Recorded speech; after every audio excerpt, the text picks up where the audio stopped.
As you may have noted, this video is being made with the sound of civilization around us, just like the words of scriptures are set in the world around us. We are not isolated, but we are to view, to witness, and listen to the world around us and speak God's truth to it. Now, part 3 video from Genesis 19 study. So, 2 angels come whose purpose in visiting Sodom was to see if the outcry against it was merited. In verse 18, chapter 18, verse 21. It seems that by now they are thoroughly convinced that Sodom deserved destruction, and as a foretaste of what was coming to it, they struck the mob around Lot's house, which blinded them. It was just a temporary condition, like when St. Paul was temporarily blinded. The angels advise Lot to flee with his family while there is still time, but Lot is unable to carry through what he had begun. Is he not being revealed in his true colors? When the cards are down, Lot still prefers Sodom to God.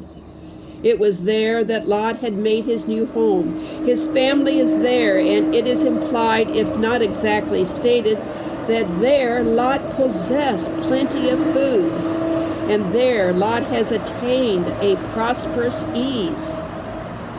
So the next morning comes with Lot's last chance, but he still lingered. In fact, the angels had to manhandle him and his wife and daughters out of the city. He discussed going to another place, a little place called Zoar. Lot is an example, no less than his notorious wife. Lot is a warning. She looked back and was slain for it. He lingered even as he was being saved. As humans, we all belong in Sodom and Gomorrah. As Christians, are we lingerers? Do we hesitate to follow God when He instructs us? Remember the words of Jesus in Matthew 6, "For where your treasure is, there your heart will be also."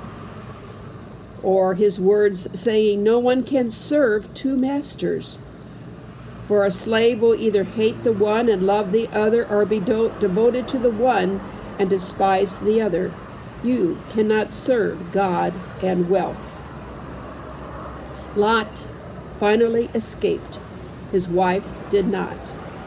Then Abraham came and viewed the smoldering ruins of Sodom and Gomorrah.